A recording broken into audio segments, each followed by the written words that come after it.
Good evening. Can everyone hear me? That's probably a silly question. Okay, so my name is Molly Mitchell-Moore. I am the head of the history department here at Washington and Lee, and it is my honor and great pleasure to introduce Fitzhugh Brundage.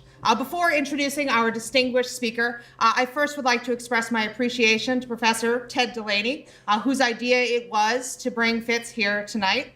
I would also like to express my appreciation to the Johnson Lecture and Symposia Office, as well as the Office of the Provost, who helped also to make this possible. Professor Brundage is the William B. Umstead Professor of History at the University of North Carolina, Chapel Hill, where he also has the honor, perhaps, of serving as chair of the history department. A graduate of the University of Chicago and of Harvard University, Professor Brundage is an expert on the history of the American South and on the ways history, and perhaps more importantly, memory, have shaped and been shaped by Southern identity. He has been a leading voice both inside of academia and beyond it in the struggle to contextualize and understand the history and politics of public monuments to the Confederacy and to the Lost Cause. His research and public scholarship powerfully demonstrate how representations of history have been used as instruments of power, and he is a leading voice in challenging the presumption that Southern heritage is the exclusive province of its white executors. Tonight, Professor Brundage will help us make sense of these issues by mapping what he calls the legacy of the Confederate landscape as he outlines what is most certainly an awkward and vexing dilemma. Please join me in welcoming Professor Fitzhugh Brundage. Thank you very much. All right, is my mic on? My mic's on? Good. Let me start by saying what a pleasure it is to be here. There are many of you in the office. I'm not in Chapel Hill anymore. There are many of you in the audience that it's a real pleasure to see again, and it's always a pleasure for me to come back to Rockbridge County. And I would actually like to say there's one person who, it's a real shame she isn't here. This will mean something only to some of you. I very much regret that Pam Simpson isn't here, because she's not only someone who could have contributed to this conversation, but I'd love to have had this conversation with her. So with that out of the way, let me explain to you what we're going to do tonight. We're going to start off with trying to make sense of why we have inherited the Confederate landscape that we have. And I always like to start with the really crucial and not always evident point of the end of the Civil War and how the Civil War ended. And when I say the end of the Civil War, well, the thing that you really need to keep in mind when you think about Confederate commemoration is the scale of Confederate defeat. The Confederacy didn't lose, the Confederacy was crushed. It was as complete a military victory as anyone could have imagined. The Confederacy was utterly destroyed. What do I mean by that? Let me wake this up. Uh-oh. Yeah, I can do, I'll do it this way. This is a rather roundabout way, but until we get going, this will work. I don't know if you all know this image, but as you may know, I want to emphasize the completeness of the Confederate defeat. This is a Union rendering of how Jefferson Davis was captured. As you may know, he was hightailing it across the hinterlands of Georgia with a small portion of the Confederate archives and various other things. When he was captured by Union cavalry, he was actually not dressed like a Victorian woman, but he was allegedly wearing a shawl, but Northerners translated into him in what could be less heroic than the way in which Jefferson Davis was captured. So that would be one example. Let me see. It's working. So, problem solved apparently. The devastation. Every major Confederate city was captured by the North or had been occupied and destroyed, either by the Confederates or by the North. So every major Confederate center of population had fallen by April of 1865. The wounded and scarred. We don't know how many Confederate wounded there were because we don't know how many Confederates served. We don't know how many Confederates died. That's a refrain you'll hear me say a few times. But there are estimates that approximately 200,000 Confederates were wounded during the Civil War. We think somewhere between 750,000 and 1.25 million white Southern men served in the Confederacy, so you can do the math to see the proportion of white Southern men who were wounded serving in the war. This is an image of what were tens of thousands of white Southern men who lost limbs during the Civil War. This is a familiar anecdote to some of us, but it's still an incredibly powerful one. 1/5 of the Mississippi state budget in 1866 was devoted to buying artificial limbs. Now, the Mississippi state budget in 1866 wasn't very large, but nevertheless, 1/5 of it was spent on buying limbs for men like this. The dead. This is a graphic image of Confederate dead at Franklin, Tennessee. Franklin, Tennessee was one of those battles that should never have been fought. It went very badly for the Confederacy, and you see evidence of that right there. Again, we don't know how many Confederates died during the Civil War, but the estimates are roughly 250,000 to 300,000. And of those 250,000 to 300,000, roughly half died of disease. Some of them died from disease contacted as a result of wounds on the battlefield, but the larger percentage died from diseases that had nothing to do with battle wounds. They died from dysentery, diarrhea, all manner of unpleasant ways to die, not on the battlefield. And so I'm not taking anything away from their service, but it's a less than heroic death to die of dysentery in some winter camp while you're waiting for a campaign. It's hard to master what that it must have been hard for family members to master the kind of grief that would happen when you knew that your son, your brother, your father had died, as I say, from some disease far from the battlefield. Now, how might white Southerners had come to terms with this? In the aftermath of the defeated Appomattox, white Southerners had to grapple with a number of incredibly pressing issues. They had to figure out what system of labor was going to replace slavery. They had to figure out how they were going to rejoin the Union, on what terms. And of course, they didn't have complete control over that. They had to figure out how they were going to reorganize their society, socially, politically, in the aftermath of a devastating defeat like this. And then they had to figure out how they were going to come to terms with a defeat on the scale that I just described. Virtually every reason white Southerners went to war in 1861 had failed by 1865. The Confederacy accomplished nothing that it had been fought to accomplish. So after a defeat like that, what do you do? How do you make sense of a mistake that colossal? Now, they might have done what some Western Europeans, by no means all Western Europeans. And so these are three images of sculptures from World War I, or I should say from after World War I. As I'm sure you know, by no means all Western Europeans or Eastern Europeans, but many Western Europeans after World War I sat back and asked themselves, what was wrong with our civilization that led us to fight a war like we just fought, to kill in such purposeless manner? And so they produce sculptures like these. These are sculptures of contrition. These are sculptures of humility.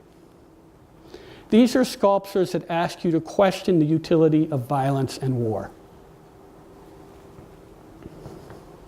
I defy you to find a single Confederate monument, or I should say a single monument erected to the Confederacy, with one exception that I'll mention in passing, that is a monument of contrition or of humility. Instead, what white Southerners created was a landscape of defiance, a landscape of sanctimonious defiance. And this is just one example. Obviously, the Defenders of Charleston Monument. There is nothing contrite about this. There is nothing in this monument that acknowledges that maybe secession, maybe the Civil War, maybe this was not the best idea.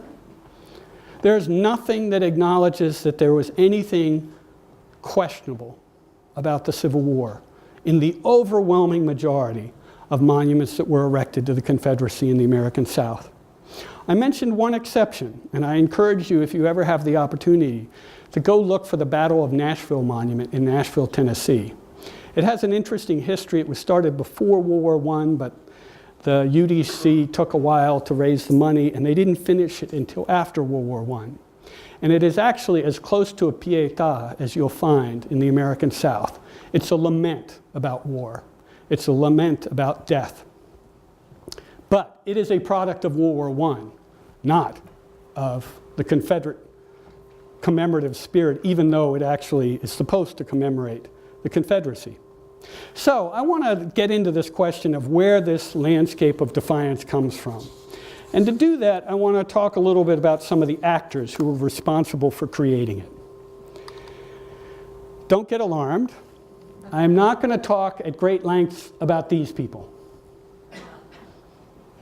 Those of you who are Civil War historians will understand why I'm not going to talk at length about Edward Pollard, Jefferson Davis, or Alexander Stephens. Edward Pollard was the one who came up with the term lost cause. He wrote a justification for secession, like the guns were hardly cool after he wrote it. Jefferson Davis, I decided to pick a young Jefferson Davis there. He would, of course, take longer to write his defense.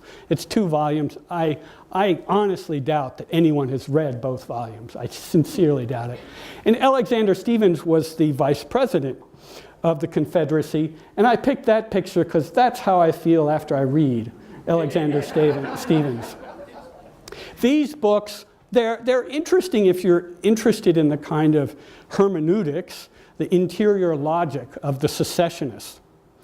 But they wrote defenses of secession after the war, after the Civil War had very convincingly demonstrated that secession was not a viable proposition. So it's a curious intellectual exercise to defend something that is indefensible. I mean, you can defend it in the abstract, but the simple question was, Appomattox settled the question. Secession is not a viable political strategy. So these men, Jefferson Davis became a kind of figure for the Confederate commemoration, but these men actually play a very small role in it. The secessionists do not shape the commemorative landscape of the South. These 2 men play a much larger role. It's Father Abram Ryan, who is a Catholic cleric, and Robert Louis Dabney, who is, of course, as some of you no doubt know, has a number of connections to the Valley of Virginia, and indirectly, and I suppose in some ways directly, to W&L.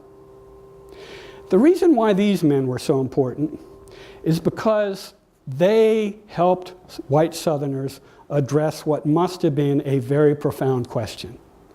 Imagine yourself again as a white Southerner in May of 1865. You'd gone into the war with most of the leading clerics in the South, white clerics in the South, telling you God was on your side, that the Confederate Army was the greatest Christian army ever created. There had been repeated revivals in the Confederate Army, and yet you lost. And as I told you, this was not a close defeat. This was an utter and complete defeat of the Confederacy. So how do you make sense of that? What was God trying to tell you? Now, you might have concluded God really was angry at us. We sinned in some really colossal way. How did we go so wrong? But that's not what the clerics did. That's not what either Father Ryan or Robert Louis Dabney did. They had no doubt that God's hand was evident in the defeat of the Confederacy. They were providentialists. They believed that everything happened according to God's plan. So there must have been a reason why God had defeated the Confederacy.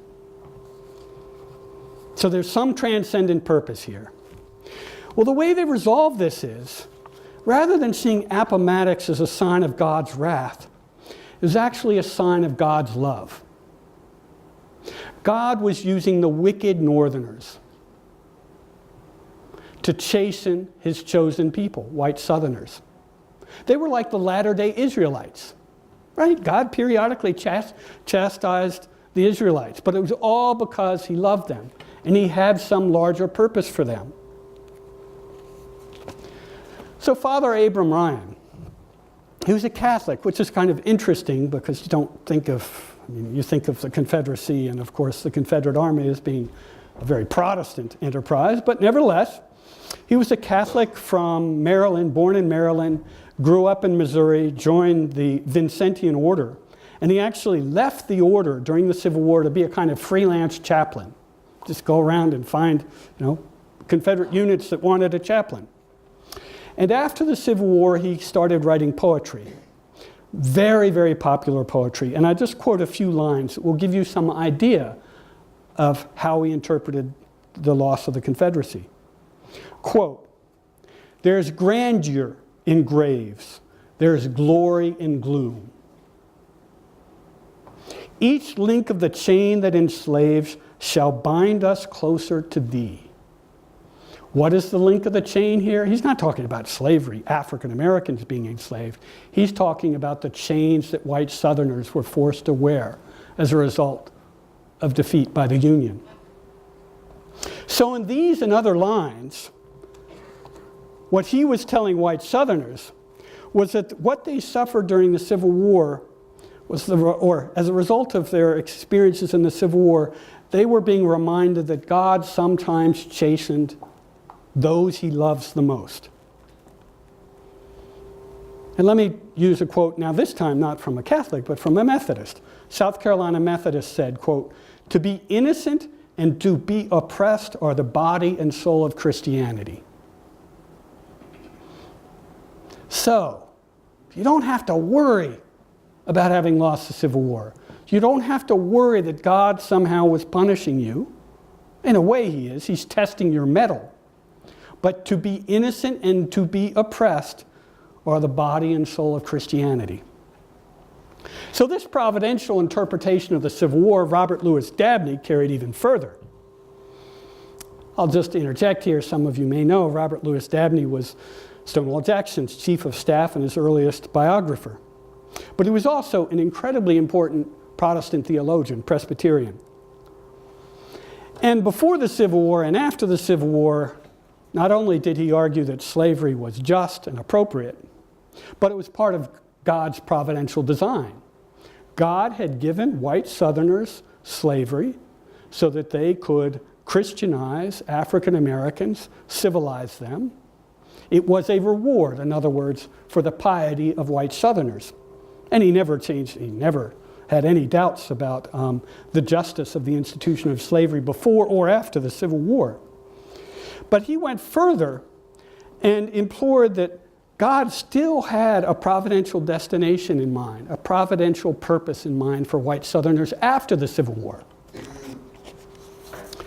And I'm going to quote from another cleric, so I'm jumping now from Dabney to someone who was picking up on his thought. And I'm picking up from this person instead of Dabney because this is more concise than Dabney often was.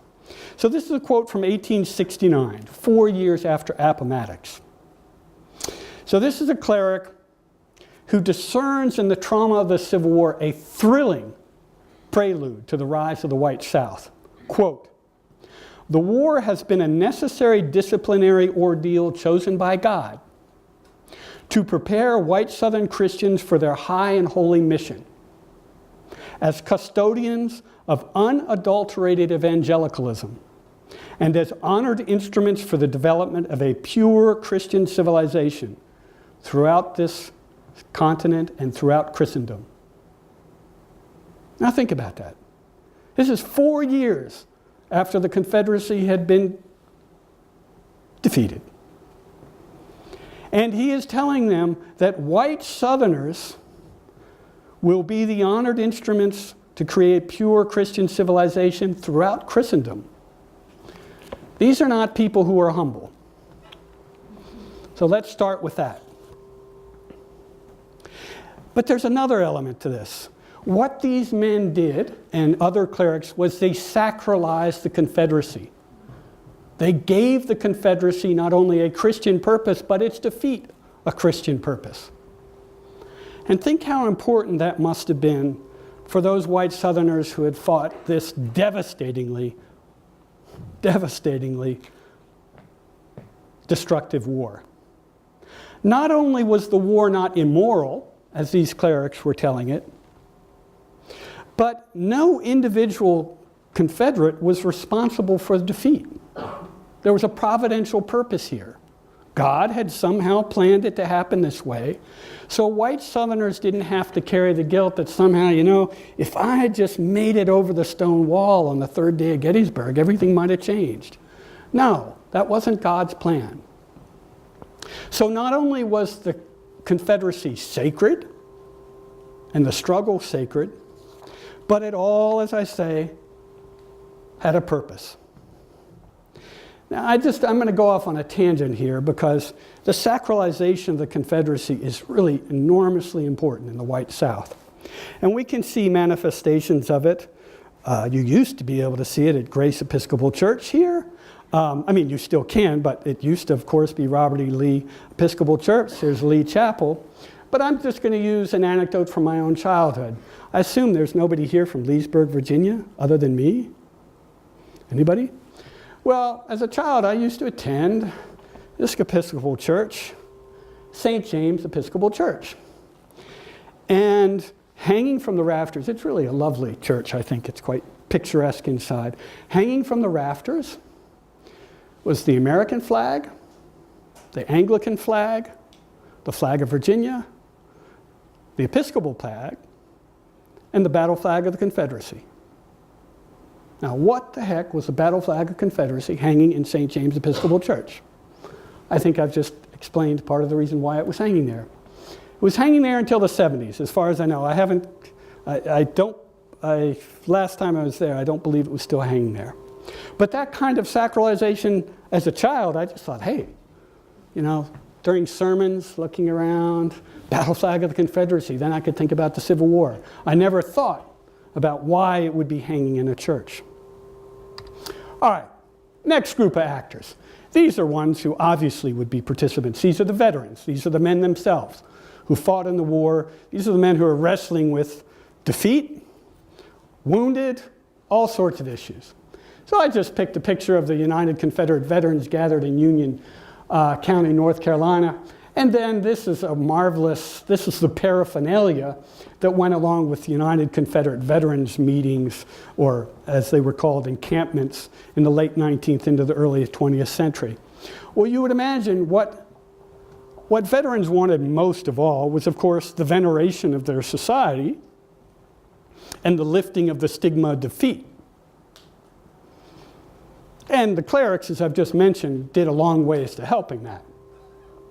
Now, initially, as you may know, veterans organized in small groups, usually locally based on related to the regiments that they had fought in.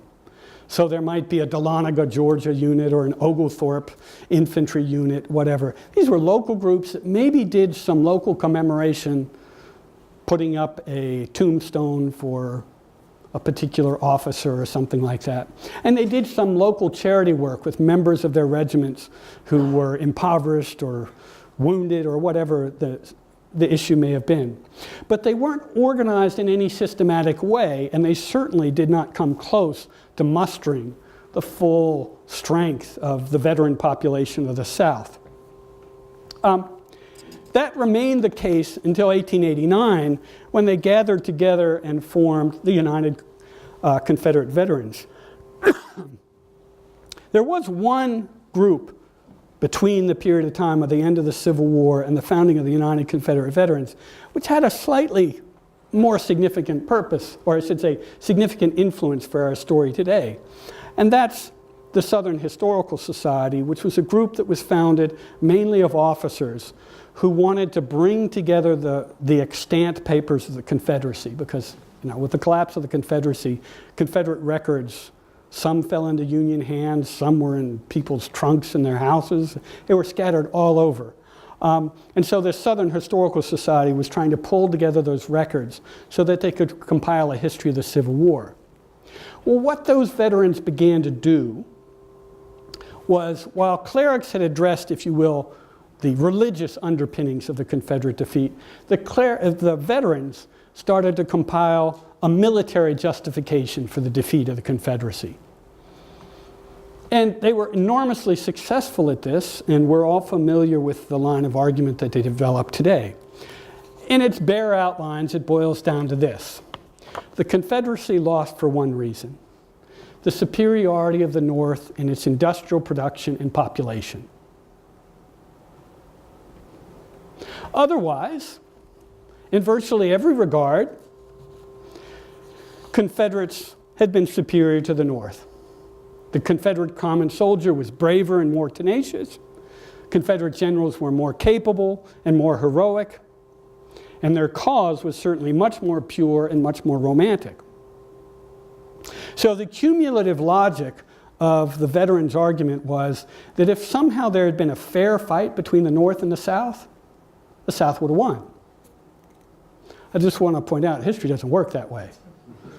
You know, if you're the Confederacy and you fire on Fort Sumter, you're precipitating a conflict on the terms that you set. And just imagine if the Upper South hadn't gone in with the Confederacy after Fort Sumter, it would have been over much quicker. I can assure you that.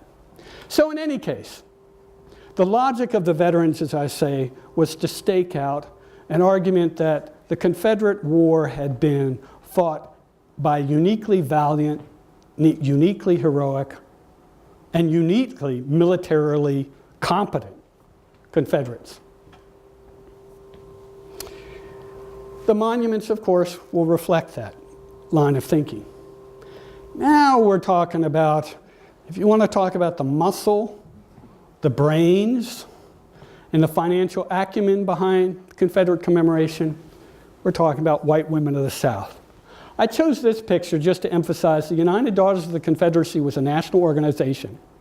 If you've ever wondered why there are Confederate monuments in Montana and Arizona, it's because UDC was in virtually every state. There was a UDC chapter in Hawaii, because of course there were naval wives in Hawaii, so you'd have a UDC chapter in Hawaii. As far as I know, there are no Confederate monuments in Hawaii. But in the only state that I know of in the continental United States that doesn't have a Confederate monument is Vermont. I could be wrong about that. That's just off the seat of the cuff, so we say. So, white women of the South. They were enormously important because, of course, who better to venerate the veterans than white women? And because Victorian notions of mourning assigned to women the cultural burden, if you will, of mourning, both individual mourning, but also more sort of collective mourning. In response to the sheer scale of loss of life during the Civil War, Victorian mourning traditions in the South had to change because you couldn't have every woman who lost someone in the Civil War withdraw into her house, wear black for 6 months on end, et cetera, et cetera. Society would have come to a creaking halt. So Southerners had to work out different sorts of mourning rituals, and some of these mourning rituals necessarily became collective. And it's in those collective expressions of mourning that white Southern women were enormously important. For example, they of course created Confederate Memorial Day, which has its origins arguably in Romney, West Virginia, Columbus, Georgia, and various other cities, communities lay claim to it.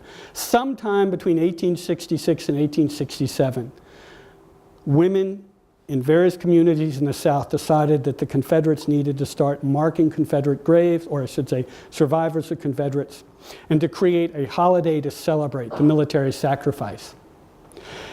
By 1868, it was becoming a regional phenomenon, and through the remainder of the late 19th and on into the 20th century, it was a regional holiday. I picked this one because by 1922, at Arlington National Cemetery in Virginia, Confederate Memorial Day was presided over by Warren G. Harding, the President of the United States. It had reached the point where the President of the United States recognized this as a holiday of note. So they created the most important ritual for this celebration, the ongoing celebration of the Confederacy. They also were important in what is one of the most grisly aspects of the Civil War, which was recuperating the bodies of Confederates who died on the battlefield, whether it be Antietam or Gettysburg or various places in the South even, taking them out of mass graves, often unmarked, bringing them to their home communities and reinterring them. It's a gruesome but fascinating story because you can imagine the scale. I mean, we're talking about tens of thousands of bodies being moved around. This is in an age, there was no refrigeration, let's not get into the details, but this was an incredibly grisly task. Contrast, the federal government was doing this with federal money for Union soldiers. That's why we have Union cemeteries, not only, I should say national cemeteries all over the South, but also elsewhere. The federal government was not about to spend money to carry former Confederates back down to their home communities. So this was private, voluntaristic activism by white Southern women to reinter this Confederate dead in their home communities. This is one example. Oakwood Cemetery in Raleigh, Hollywood Cemetery in Richmond. Whatever major city community you're from in the South, there's probably a cemetery that was founded by white women in the aftermath of the Civil War to bury Confederate dead. So now we have a space, Confederate Memorial Day, and now these spaces of commemoration that these white women created. The early commemorative monuments picked up on this funereal theme. The one on the left is the earliest monument put up in Fayetteville, North Carolina in 1868. I realize it's probably hard for you to see, but this is all very conventional funereal. If it were smaller, it could be a grave, and it's hard for you to see here because of all of this ivy or whatever they have wrapped around it, but it's a cross on top of a column. And this is Romney. Romney likes to claim that it has the earliest Confederate monument. I don't know who decides these questions, but this is 1867. It's a funereal urn on top of a column. So these were the early monuments that picked up on the notion of grief and loss, and they were sited in cemeteries.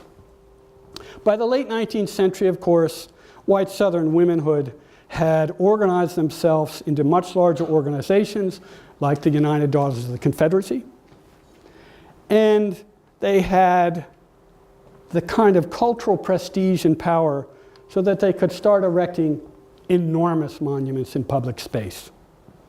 Monument Avenue is in part a testament to that in Richmond. This is in Austin, Texas, in front of the State House. This is in Montgomery.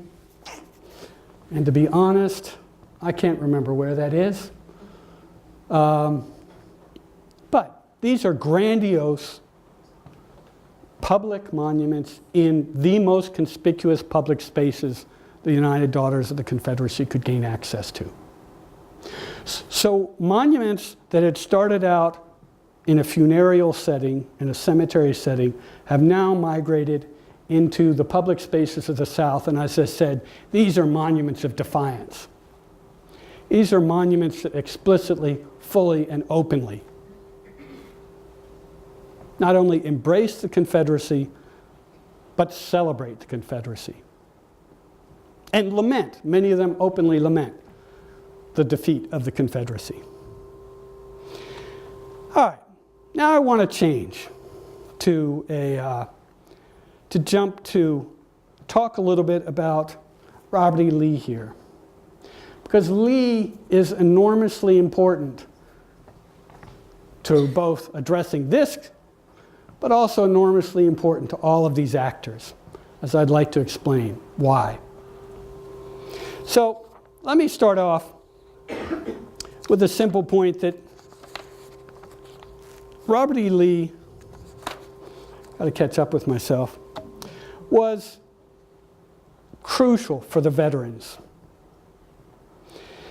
Because the whole logic of the lost cause, the idea that the Confederacy, if just the North hadn't had too many soldiers, too much industrial might, that all works or doesn't work depending on Robert E. Lee.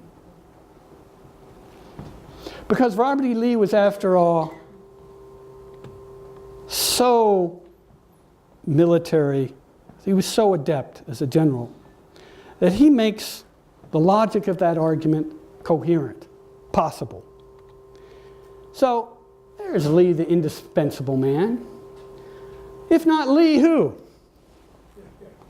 Braxton Bragg? Those of you who are, I hear Holt laughing, almost, I think Civil War historians would broadly agree that Braxton Bragg was probably the worst general of the war. If he wasn't the worst, he was certainly the worst Confederate. You're not going to put Braxton Bragg, I mean, you cannot make an argument that somehow Braxton Bragg was the symbol of Confederate military genius. Jubal Early, no, I don't think so. I'm not going to get into all of the reasons why, but Jubal Early made himself unpopular with almost anyone who ever met him. So he wasn't the sort of figure you were going to pick. And Nathan Bedford Forrest? Are you going to pick the man whose troops massacred in cold blood, either through dereliction of his command, which was his excuse, or through outright intent, hundreds of African-American soldiers at Fort Pillow? I don't think Nathan Bedford Forrest is anyone you want to pick as your Confederate symbol. The one other possibility is Stonewall Jackson, of course. But those of you here in Lexington know better than most, Stonewall Jackson had some eccentricities that didn't fit ideally with the idea of an icon. But Robert E. Lee, again, was uniformly recognized as a superb military man before the Civil War, during the Civil War. So he was widely esteemed. His tactical prowess was recognized at the time. You know, people debate about his strategic prowess, but that's another question. So as long as Lee was in command of the Army of Northern Virginia, there was a possibility. It might be a long shot, but there was a possibility the Confederacy could win. And so after the Civil War, as long as Lee was associated with the lost cause, as I say, there's somehow, even in a sort of counterfactual history, there's the possibility that the Confederacy could win. So he's indispensable for the military interpretation of the defeat of the Confederacy. I put this up here for Michael. I thought, you know, this is, you know, compared to most portraits from the 1840s, it's like most people from the 1840s, you say, God, that was handsome. He looks pretty good. And Michael will attest. So why do I pick him? He's the idealization of white Southern antebellum civilization. Here was a man who was a patriot against whom it was patently absurd to level the charge treason. Why? Because after all, his family had as much to do with the creation of the Republic as any family in the United States. And Lee was also, as we all know, a reluctant secessionist. Right? He didn't leave the Union when they fired on Fort Sumter. So his ties were to the Union until the last possible moment. And we know the legend has of him the agonizing soul searching when he decided whether he was going to remain faithful to the Union or to turn his back on the Union. So he's a reluctant secessionist. Now that's far better than picking as the icon of the Confederacy a fire-breathing secessionist. That wasn't going to work, because they actively set out to destroy the Union. Lee did not.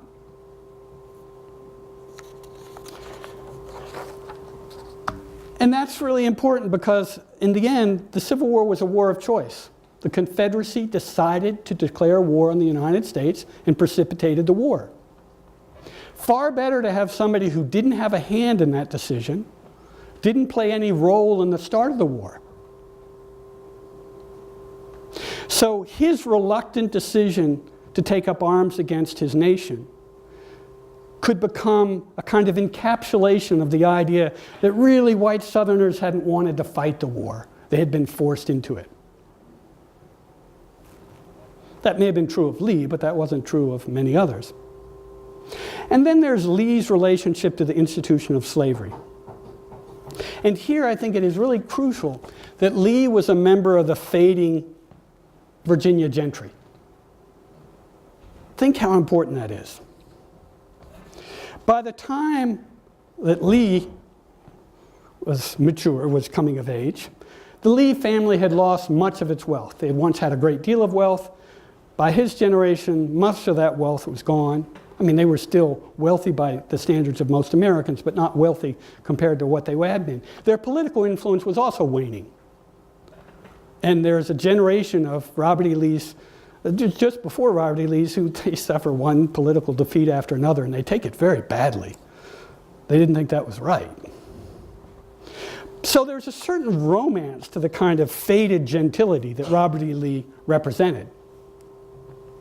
And he could, visibly, as well as in practice, be a kind of idealization of old Virginia culture, which was being elevated even then as the most refined culture that the South and the United States had ever produced.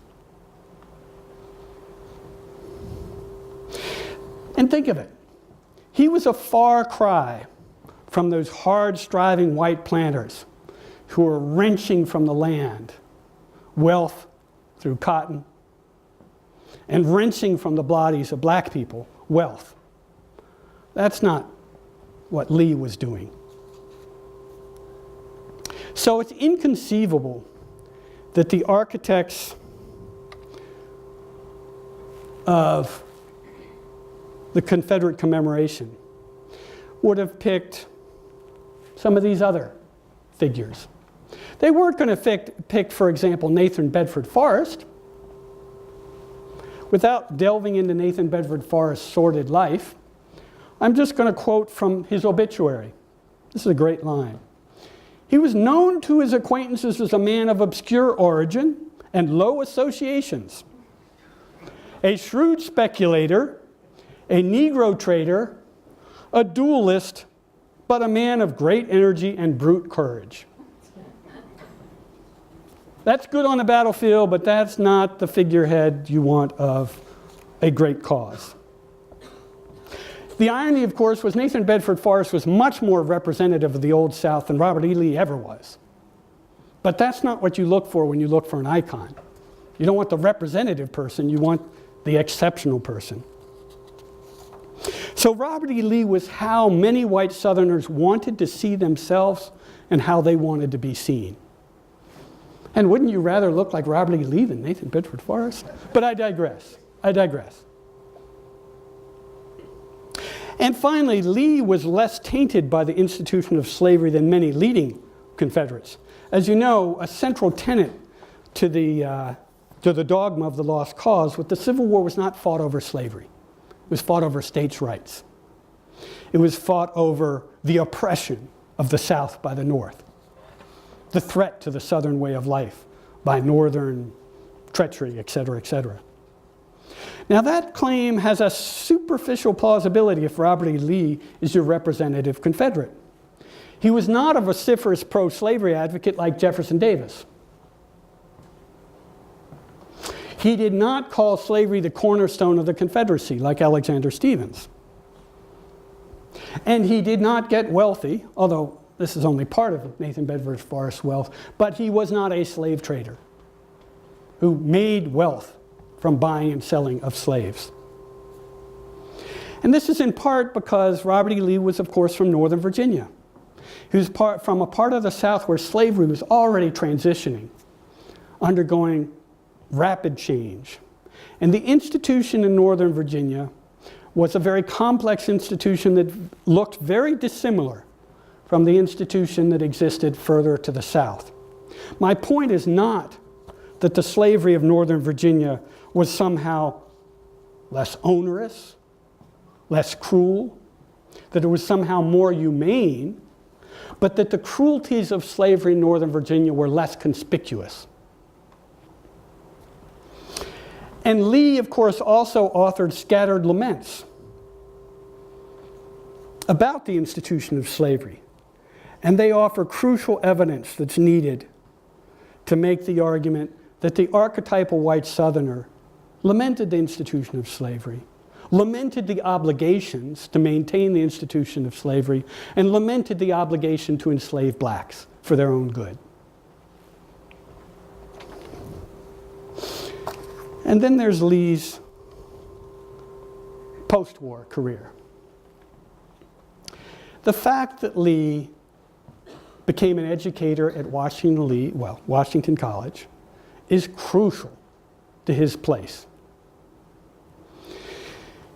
It was crucial to how he was perceived, especially outside the South. He was venerated for having committed himself to reconciliation, to rebuilding the South. He was silent on most of the major issues of the day. He didn't weigh in on most of the political controversies publicly. And so he seemed to have been a man who was humble in defeat and had a vision for making the South, or at least the part of the South where he was at work, into something different than it had been. But look at some of his other fellow Confederates. Good old PGT Beauregard. Now, Beauregard hated everything about the postbellum South except for the opportunity to make money, which he could make much more money in the postbellum South than he could in the antebellum South. So he threw himself into railroad promotions, and then being one of the commissioners for the most sordid lottery of the 19th century, the Louisiana Lottery Company, which was just a scheme, a money-making scheme. It made him rich. It was totally corrupt. We don't need to get into the details, but just take my word. Utterly corrupt. His partner as commissioner was none other than Jubal Early, who became the most vociferous defender of all things Confederate, especially his own reputation.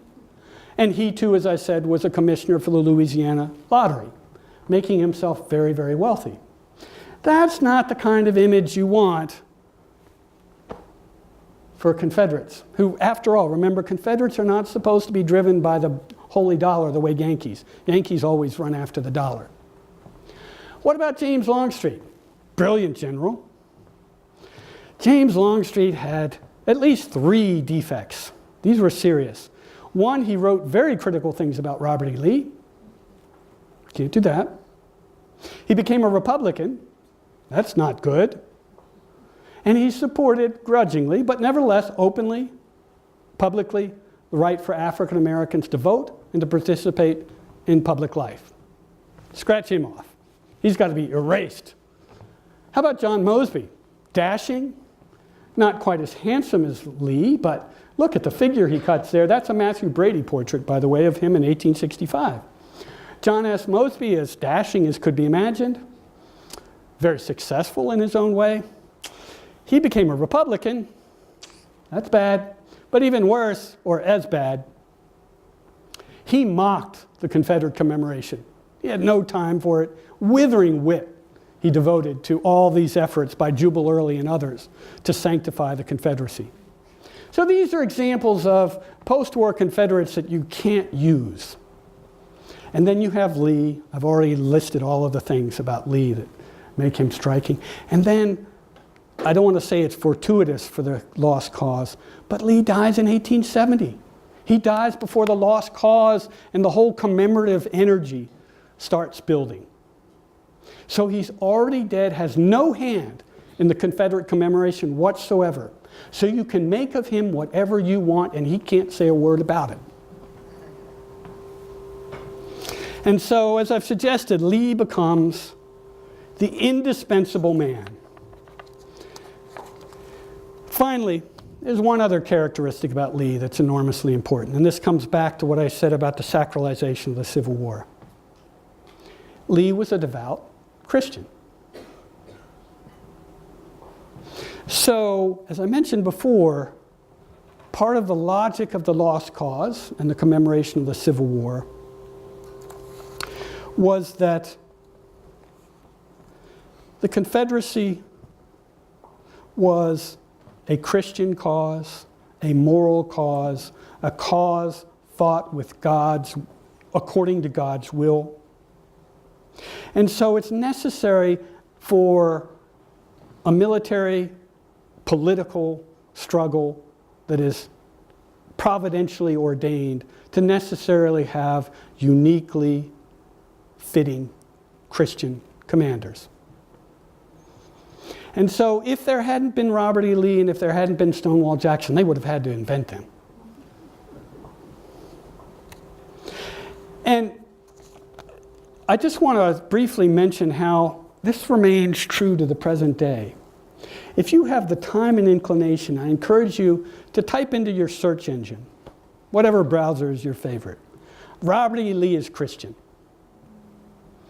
There are hundreds and hundreds of pages devoted to Robert E. Lee as the ideal Christian man. And I'm not talking about Robert E. Lee as the ideal 19th century Christian man. I'm talking about Robert E. Lee as the Christian model for you today. And what's really extraordinary, I was reading one the other day. This was by a Baptist minister, a fundamentalist Baptist minister in Tennessee. 10 reasons why you should live your life like Robert E. Lee. This is a Baptist. Robert E. Lee was a low church Episcopalian. But nevertheless, Lee, the Christian, fired up the imaginations of Presbyterians, Methodists, Episcopalians, Baptists, evangelical Protestant denominations across the spectrum. And so, the sacralization of Robert E. Lee and Stonewall Jackson is both an expression of their own, I'm not in no way mocking their own personal piety, but it took on added meaning precisely because of the sacralization of the Confederacy. And we can see that sacralization literally. I should have shown that before. I love that picture of Lee here when he was here at W&L. Here we go. The sacralization is, of course, literally right there in that Valentine sculpture. And here in the historical photograph of the Lee Chapel. And this is the Stonewall Jackson Shrine. And let me just draw your attention to that.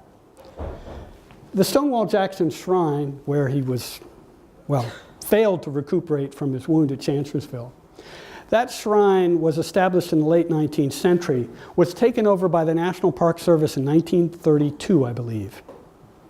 It's still called the Stonewall Jackson Shrine. Why is it a shrine? And the National Park Service, actually, there's a blog where you can see Park Service people saying, you know, should we maybe think about changing the name of this? Why is it a shrine? And in fact, it's one of the most heavily visited, because it's right off of 95. It's one of the most heavily visited National Park Service sites. So they're a little hesitant to change the name because they're worried they'll offend some people. But nevertheless, think about how extraordinary it is. It is called the Stonewall Jackson Shrine to the present day. And of course, the Lincoln Chapel. Pardon me, not the Lincoln. Whew. The Lee Chapel, please. I apologize for that. Slip of the tongue there.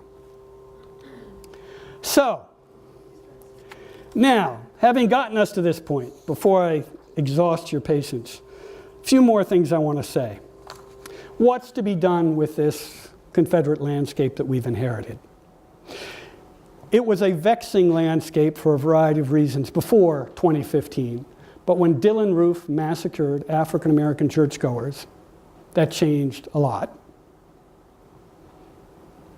And then after the tragedy in Charlottesville last year, it really has escalated the demand that we have a conversation about what to do with this landscape. And if this conversation is pressing in the United States in general, it's especially pressing in certain places. And obviously Washington Lee, with its particular heritage, and Lexington is just such a place. And it obviously poses challenges for you all who are members of this community. But I'd like to suggest, I think there are ways in which W&L has an opportunity to engage with this history in ways that will not only be important for this institution, this community, but I honestly believe, I'm not just spouting this off, I honestly believe you can do things that would be important as a model for the nation as a whole. So what do I have in mind? Well, it's kind of a bifurcated answer to this.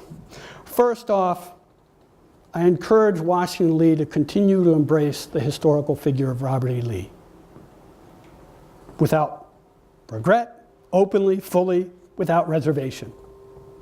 Lee was a transformative figure in the history of the United States and in the history of Washington Lee, and there's no realistic way, no feasible way for this school, this community to distance itself from that history. Lee is, of course, prominently acknowledged on this campus. It's hard not to recognize Lee's influence in various ways on Lexington and this campus. But I'd like to encourage Washington Lee. It's easy for me to do this because these are words for me, but I'm serious about this. I'd like to encourage Washington Lee to commit additional resources to repurposing or creating dedicated space. And I mean real space, not just an alcove in the library. Real space to a substantive history of this university. A permanent exhibit space, and I mean adequate exhibit space, not just 8 by 10 on the wall. Adequate permanent exhibit space to trace the history of this university, from its founding, through the 19th century, through Lee's presidency, on up to the present day. And not only should there be permanent exhibit space on the Robinson slaves and many other chapters in the history of this institution, but there should also be temporary exhibit space where faculty and undergraduates generate new content that cycles through to deal with questions as they arise. Because the history of this institution, there are virtually any school probably justifies some sort of museum space, but this is an unusually historically significant university in a variety of ways.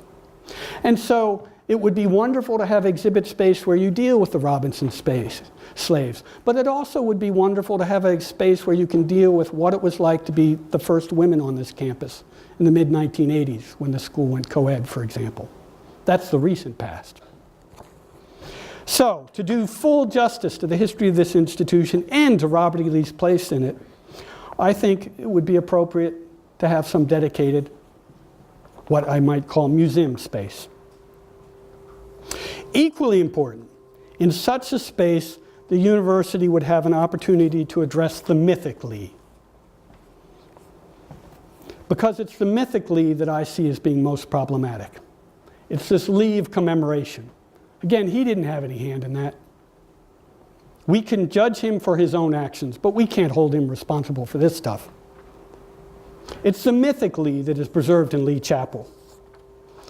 The Lee Chapel is an extraordinary historical artifact, but it should be that. It should be a historical artifact, not a shrine. It should be interpreted so that visitors understand why it was created at a specific historical moment by historical actors who had a particular agenda in mind. And visitors should understand that the historical Lee had absolutely nothing to do with the Confederate commemorative tradition that is entombed in the Lee Chapel. So the lessons that the Lee Chapel could teach, indeed should teach, are radically different than the lessons its creators intended it to teach.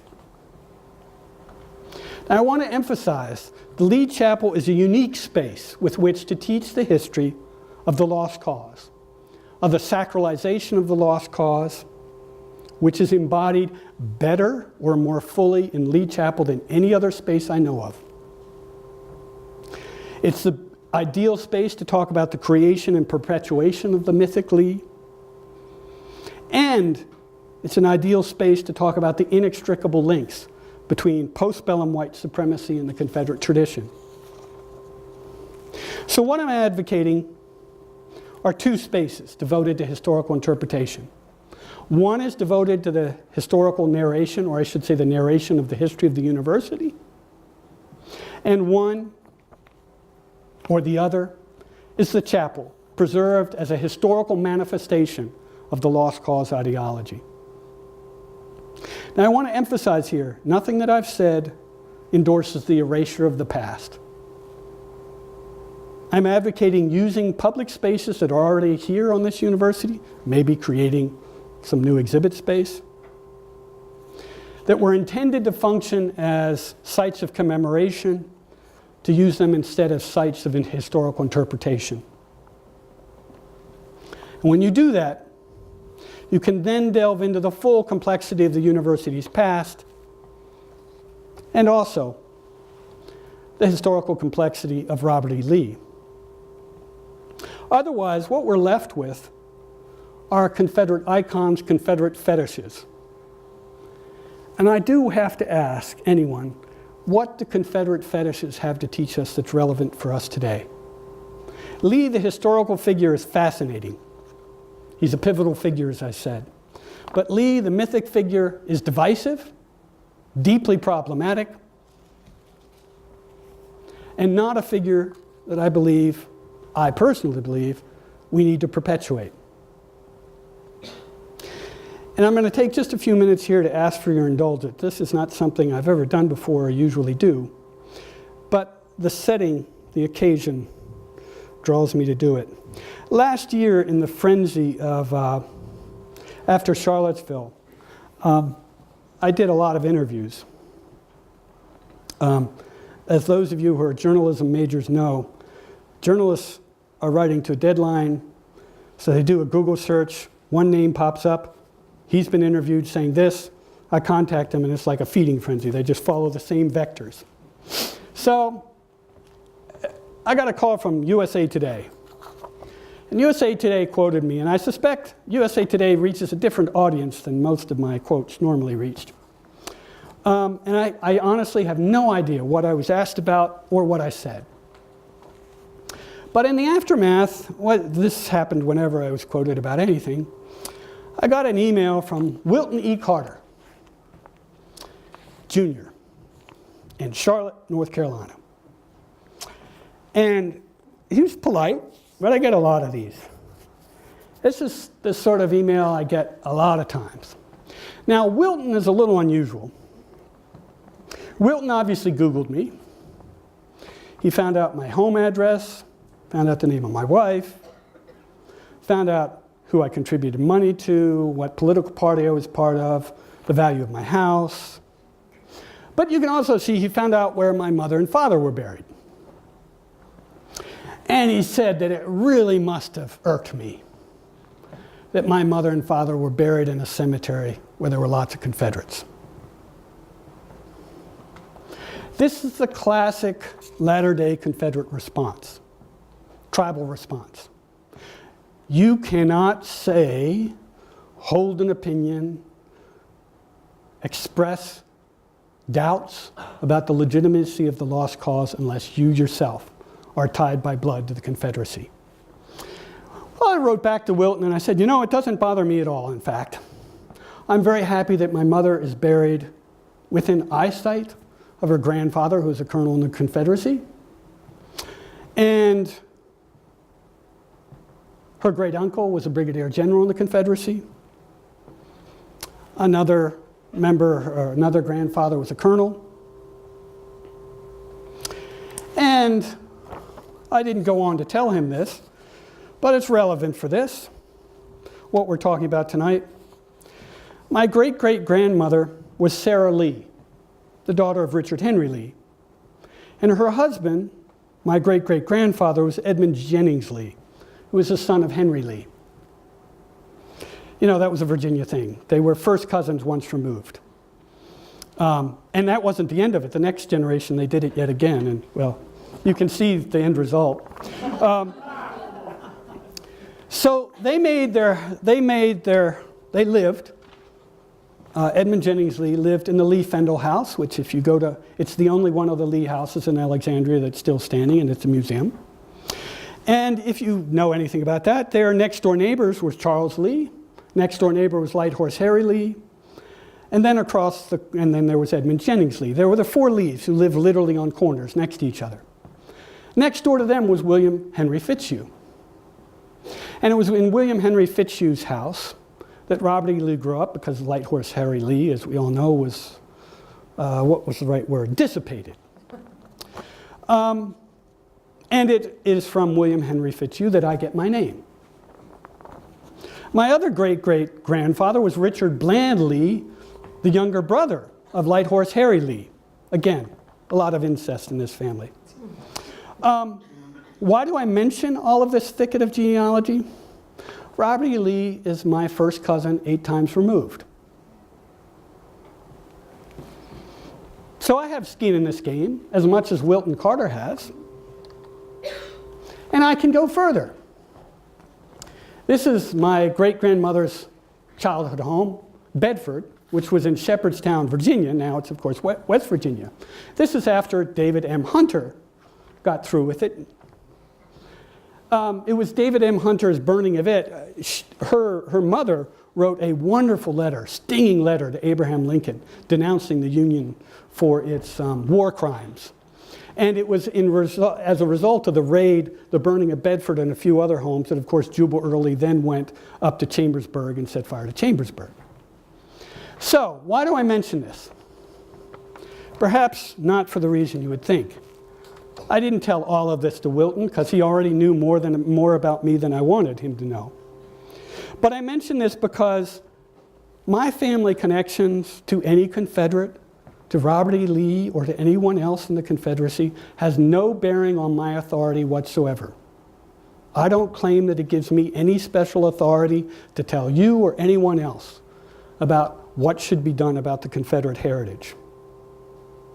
I contend that there's nothing constructive that can contend about people participating in this conversation if they make an argument that they have authority because of heritage, bloodlines, or family.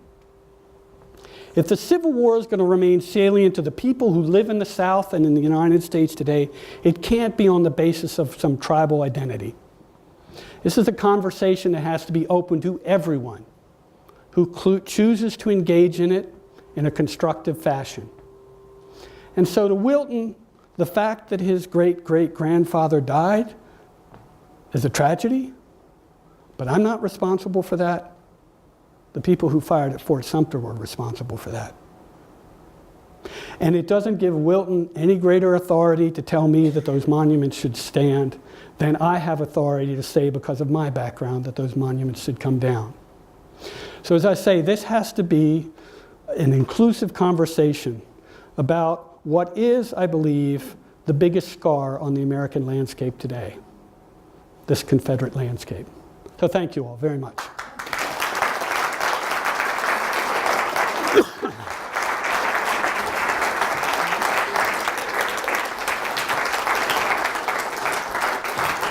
So I'm happy to take questions, although I'm sure I've exhausted your patience at this point. One very tiny point.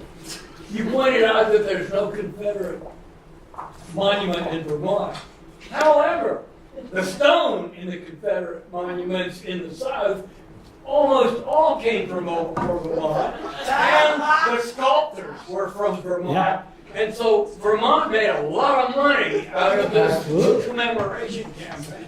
And on my campus, Silent Sam, the Confederate Memorial there is a source of controversy. Silent Sam was designed by a Canadian sculptor who used a Harvard undergrad as his model, and it was produced at the same foundry that produced St. Gaudens's 54th Massachusetts monument in Rhode Island. So yes, Yankees made their money off of producing these Confederate monuments, absolutely. But isn't that entirely Yankee-like behavior? And one much more important point. Have you visited the museum in Lee Chapel since we rebuilt it? We've already done many of the things that you're asking us to do. I beg. I was intending to do it today, but you and your wife distracted me, so it's your fault that I didn't go today. But I salute you if you've done that. But I still think you need museum space design devoted to the history of the university. this is an important enough university. There are a handful of universities where I would say that's an urgent obligation. UVA should have one. WNL should have one. I've been telling people at UNC they should. There are a handful of schools where, and people will come to it, so you're not going to have the problem that they won't go to it, and you won't have to coerce people into it. Visit before you go home. In fact, I'll take you there. I'll go first thing tomorrow morning at 7:30. It won't open until... But you'll be there to meet me. So others. Well, I think you could say that the whole chapel should just be made into a museum, beyond just the small portion that is the museum now. Well, I will have to fulfill this obligation to Holt and actually go. And then we can have this by email, we can joust.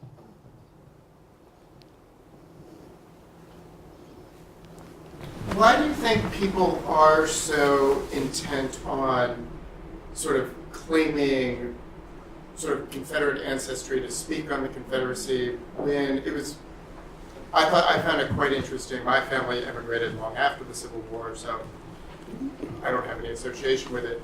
But when the city council in Lexington was debating whether or not to allow flags on the city street poles, everyone who went to speak either in favor or against allowing the Confederate flag seemed to sort of start with this kind of genealogy. Yeah. I have this many ancestors, and so therefore I can say they've come down. I have this many ancestors, therefore they should stay. Why do you think there is that obsession with that, as opposed to, why do you think what is that obsession? That's a wonderful question, and I have no good answer. I have thoughts. Maybe that's too elevated a word for even my thoughts. One is, I think it's partially the moment in time we're in. We're in a kind of testimonial culture where it's not just with this issue, but there are many other issues where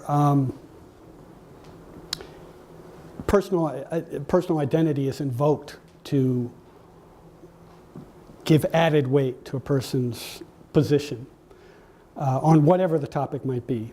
So I think that's partially it. I also think it also comes back to that notion of white Southern defensiveness in general. And that is that white Southerners are self-conscious of being mocked for being dumb because of their accent outside the South. There's always a sense that somehow white Southern identity is something that has to be explained. Whereas if somebody's from Nebraska, who the hell cares? I mean, it's like Nebraska. I don't even know what Nebraska culture is. I don't know. It doesn't have a whole series of associations that you have to align yourself with. So I think there's a certain part of that, the notion of being this particular white subculture in the United States that is reflexive. But I also do think it's part of that valorizing that also goes along with the idea that no one can understand the sacrifice of white Southerners other than other white Southerners. And let me just throw out an anecdote to build on this. And I'm not mocking anybody's family heritage here, but years ago, I was involved as an expert witness in this very curious episode, which most of you who are students would not have any reason to remember this, but perhaps some others here. Do any of you remember I guess it was like 1997, 98, there was a young woman in Kentucky who went to her high school prom wearing a Confederate battle flag prom dress, and her high school would not allow her to attend the prom. She notified Fox News, so when she arrived at the prom, Fox News was there, and they had her getting out of the limo and then being hustled back into the limo because they wouldn't allow her to enter the prom in a Confederate battle flag dress. This became a legal suit. Sons of Confederate Veterans launched a legal suit against, which they were doing a lot of that in the 90s, against the school district. And so they asked me to be involved as an expert to comment on what the Confederate battle flag meant. Well, what I'm getting at here is I then read all of her deposition. She was from Kentucky, but most of her family was actually from Southern Ohio. The Sons of Confederate Veterans hired a genealogist to try to find a Confederate ancestor. They looked long and hard. I mean, they looked hard, and they found, some distant relative. But her family lore was that they were Confederates, although there's no evidence that they were. And I mention this because in her case, the Confederacy for her in this deposition was giving a finger to the big man. The Union was big government. The Union was elites. The Unions was powerful people. And she was part of this kind of white underclass. And her Confederate identity was, pardon me, giving a finger to all that other stuff. And she couldn't articulate it much more than that. And so I think that's where a Confederate identity also has to do not just with family heritage, but I can tell you, dear old Wilton was very interested in my political leanings and was very clear about his political leanings. So there was a powerful political dimension in this as well. And so I think the reference to family can become, use my academic word here, synecdoche for a lot of things. But that's just my guess. I use the word synecdoche and everybody's like, okay, head for the doors. I don't have many opportunities to use words like that, so I probably didn't use it properly. Those of you who are literary scholars are already thinking. Other questions? Yes, sir.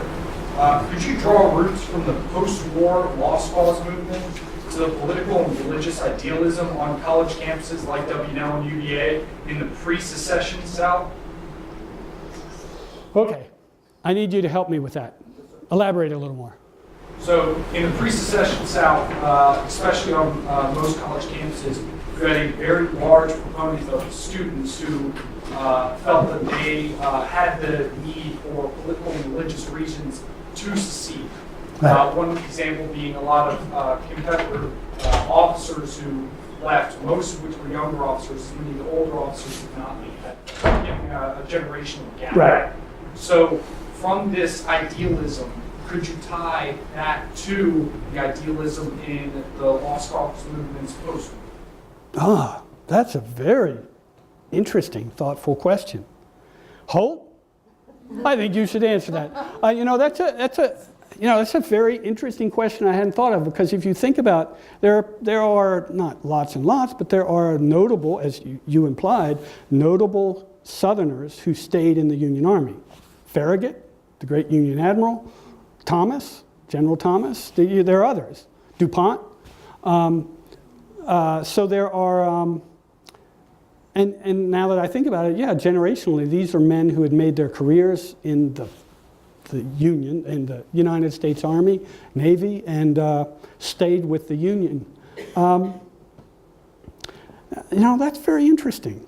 Part of me thinks folly of youth.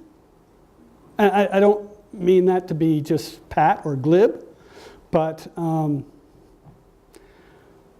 I don't think we'd fight many wars if there weren't young people willing to fight them for whatever reasons. And well, yes, old people willing to send them, but it's a whole lot easier to send them than to go yourself. I honestly, I have to think about that. That's a question I've never thought about. If anyone here has a thought, I open the floor, I cede. Other questions? Are there any lessons to be learned from how other cultures have done this? I'm thinking specifically of a lot of British and French soldiers died to maintain the empire and to keep the non-whites down. How do they deal with their war debt, or those wars? You know, that's a wonderful question, and World War I memorials in particular, there's a range. There's some of the kind of monuments of what I called contrition. There are definitely some of those, but there are also some unrepentantly heroic. And there are also some very interesting monuments erected by the empire to the colonialized soldiers who were brought to the Western Front or the Eastern Front to fight on behalf of the powers that be, the imperial powers. So there's a monument to, for example, Indian soldiers in France who fought on behalf of Britain. There are monuments to South Africans who fought so actually, I'll use a different, I think World War I is in some ways an apt analogy because you would have thought the defeat of the South was of such enormity it might have elicited the same thing. But the one important difference, of course, is the sheer magnitude, the scale of World War I and its loss for some of the societies involved.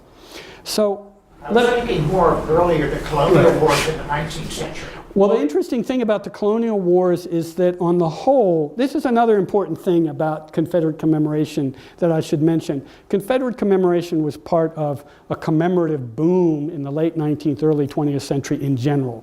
So Yankees were going wild building Civil War monuments on at least as equal a size, and I always point out to people, go to Washington, D.C. It is the greatest shrine to Union generals in the United States. There are 17 big monuments. And most of the squares that we think about, most of the metro stops are Union General metro stops. So the North was doing that, but they were also doing that for colonial wars. Southerners were trying to do that for colonial wars, but the revolution in the South was not as easily to commemorate because, as we know, it was very much a vicious civil war in the South.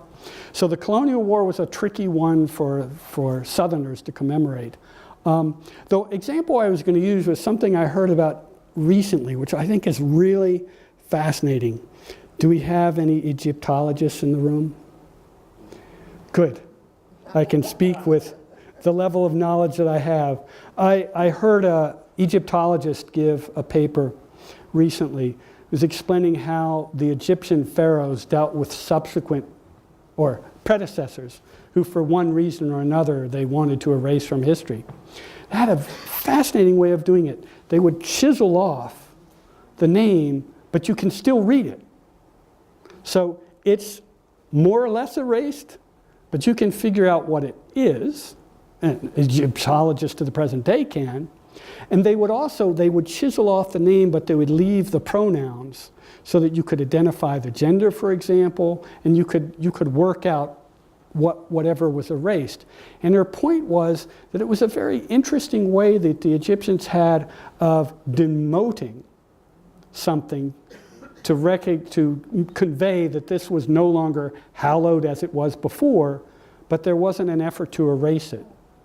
And I thought, that's we obviously have a different form of writing, we have a different form of commemoration than they have, but that's a very kind of interesting transitory state, if you will, in which to acknowledge a commemorative tradition and yet erase it in part. That's not a very good answer to your question, but that's the only one I had. Anybody else?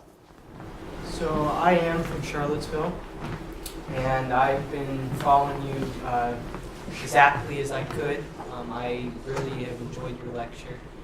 And you spoke a lot specifically about the university here and Lee Chapel.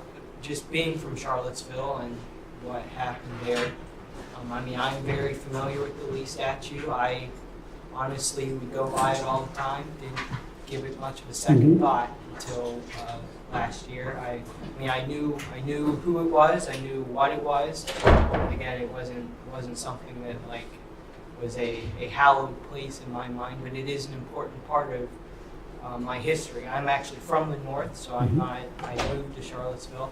But just with Charlottesville in mind, specifically, what do you think about should be done with the lease?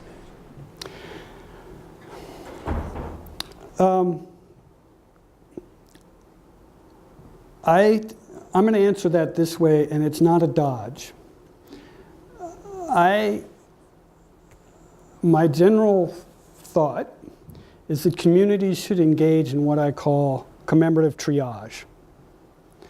They should identify those monuments that occupy public spaces that are so conspicuous, so important, so much part of the civic community's life, or they want it to be so much of its life. And then they should ask themselves less the question of, do we want to take down that monument or not? Although that can be present. But the question should be, in this most conspicuous of public space in our community, what is it that we want to say about our community?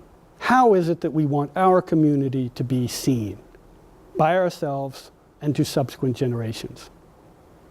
If the community then decides we want Robert E. Lee to stay there, I would personally advocate probably not move. I would say move him. But if the community decides that, I have to grin and bear it, because that community has elected that that is the symbol they want for themselves at that moment in time. On the other hand, if the community decides this is a symbol of division, this is not a symbol that represents what our community is and should be, I would say remove it. I don't want to see them destroy it. Preserve it as a historical artifact where you then, in the appropriate space, use it to tell the history of what happened in Charlottesville last year. So I'd hate to see the monuments just melted down and scattered in dust or what have you. But I really do think it's important. Here's the way I've started saying this to people. I think the question should be, when somebody says to you, we don't want to erase the landscape, it's not appropriate for us we've inherited these, we need to preserve these. Historians shouldn't be about destroying things. One, I'm not about destroying them. But I would ask the question is, why do we have to preserve them where they are? Why is that something we take for granted, that we must? Why is that our obligation? We may decide to do it, but we can do it by an act of decision as opposed to an act of inheritance. And I don't mean to be glib, but I will use the example.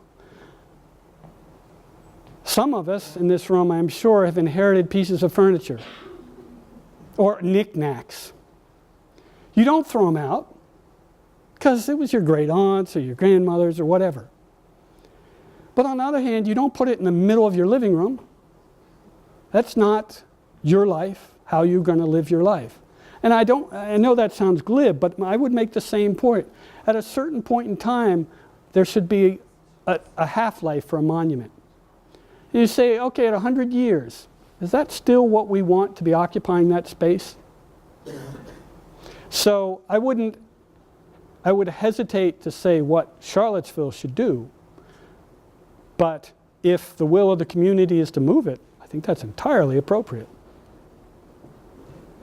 Sure. I think we have time for just one more. Ah. We're going into shut. Yeah, I think that's the hook if ever I saw it. Anybody else? Ooh.